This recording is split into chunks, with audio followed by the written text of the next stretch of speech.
Then they got a platform. You know what I mean? You supposed to use these platforms to build. You know what I'm talking about? See, we at this point right now where it's clickbait, reels, whatever's gonna bring me the most views, bring me the most money. Lining your pockets could be killing the next person, fool. So some of that shit that you post and spread and move and shit like that, nigga, you play a big part inside of some of this shit that's going on out here too. Real life. If that shit ain't real life, it ain't real life. Just ain't real. Real life street stars. You know what time it is. So I gotta ask you, you came in the game at 14 years old to superstar. This is in the 90s. Yeah, 1997 to be exact. 1997, mind you, Biggie just passed the year before. Yep. Pac died a year before that. Yep, I cried. And rap ain't seen a lot of death. But since then, it seems like it's hard for a rapper to even make 30 years old now. They don't even look, it's like they don't want to see 30 years old. If you get in at 18, 19, it's almost like your life expectancy might be 10 years. Yeah. Based on the way rap is currently going.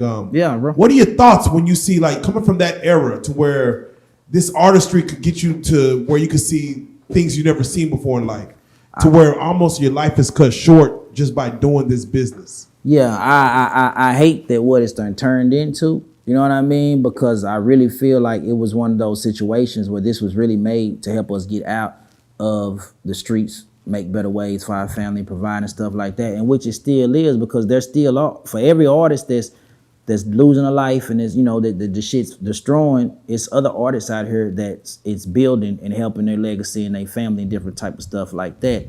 So I feel like it falls on, we can say us OGs and some other people as far as on some of the guidance that some of these youngsters are losing on. And I know for a fact, bro, some of these, they don't want to hear shit we got to say. You know what I'm talking about? They not trying to hear it because they're in that mode where we were at when we weren't trying to hear shit other people say. You know what I'm saying? But God blessed us to be able to go longevity and live. You know what I'm saying? The importance of living. Look, how these artists always be trying to die and go fast and all that type of shit. I was telling somebody else this.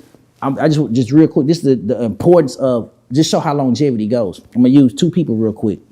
Tupac, fool. Tupac was the greatest rapper of his era at that time. Had West Coast, everything. Can't nobody fuck with Tupac, fool. Snoop and them was around and Dre was around, and I don't care how many albums Dog Pound sold, Snoop was not Tupac. You know what I'm saying? It just wasn't him. You know what I'm talking about? Bam, 26 years old, Tupac's gone. All right, now let's fast forward. 50, now Snoop, 50, 52, 53, whatever he is right now, bigger than Tupac has ever been. You know what I'm saying? He cannot gain the type of shit that Snoop is at right now. But it took time. If Snoop wouldn't have had to be able to go through 30, through 40, he wouldn't be doing shit with a Martha Stewart, with the Super Bowl, with this and the NFTs and all the shit he's doing. You know what I'm talking about? It was time to help him do that. Zoop, zoop, back forward, take it to the East Coast. Biggie, you know what I'm saying? Goddamn, greatest ever. You know, Jay-Z was nobody. You know what I'm talking about? Biggie died, life cut short. Great records, all that type of shit. Jay-Z had time to live, grow, learn, expand, and now he is bigger than any artist has ever been. You feel me? As far as on that standpoint. So growing old is very important with your purpose in life. You know what I'm talking about? And artists need to understand that quick shit that they trying to do is longevity, baby. Y'all say whatever y'all want to say about me. I done made it to 40. You know what I'm talking about? I done been through all type of shit in these streets. I done went inside that bitch, sat down, closed my mouth, came out, doing this shit the hard way from scratch. You know what I'm talking about? With no handouts, you know what I'm saying? And fucking with people that's fucking with me, bro. So it's like, nigga. Here we are. You know what I mean? Shit. You know, what I can say is some positive things I've seen is that older artists are starting to get their flowers more. They're starting to be able to resurge and come back out. And what we see is like artists come out and be big and then they just fall off, or they go out of style for whatever that is. But now you see like Jeezy's have been able to come back. Yeah. Rick Ross been able to come back. Rich Homie Quan, artists that we thought was like, oh, that's whack now, whatever. And now they're coming back and being able to still be able to be relevant in hip hop. They didn't quit. they didn't quit. If they would have quit it, they would be irrelevant how they say it. You know what I'm saying? Yeah, they could say you could end at the top, but that shit don't really mean that. You know what I'm saying? Nah, nigga, they didn't quit and they kept working. You know what I'm talking about? So, growth. You know what I'm saying?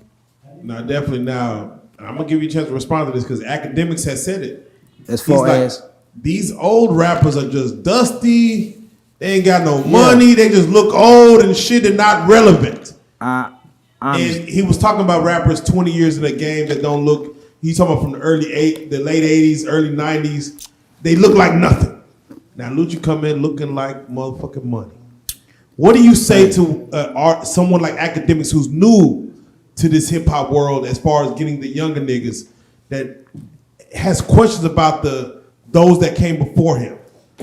Well, first off, I don't really know Akademiks, you know what I'm saying? Like as far as talking about, but nigga, fuck all that negative shit. You know what I'm saying? First and foremost. This nigga, fuck all the negative shit, you know what I'm saying? I ain't got nothing bad to say about him, but I ain't got nothing good to say about him. You know what I'm saying? They ain't got a platform. You know what I mean? You supposed to use these platforms to build. You know what I'm talking about? See, we at this point right now where it's clickbait, reels, whatever's gonna bring me the most views, bring me the most money. Lining your pockets could be killing the next person, fool. So some of that shit that you post and spread and move and shit like that, nigga, you play a big part inside of some of this shit that's going on out here too. You can't just post some shit and then put your hand back like, well, I didn't do it. All I did was posted it.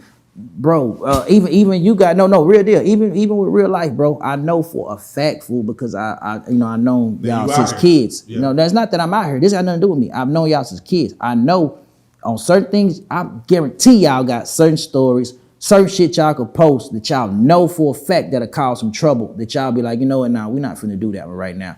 This right here done kicked in. Conscious done kicked in. Like, nah, you know what, we gonna start some shit with this. We ain't finna do this. You know what I'm saying? But we could get rich easily. Our page will be popping. But damn, we gonna set some shit out. You know what I'm saying? So you take a moral stand at certain points. You know what I'm saying? So it's like, I don't see them niggas doing none of that at all. You know what I'm saying? And it's like, I don't even understand his logic of thinking, but it's not for me to understand. He got his own purpose. I got mine.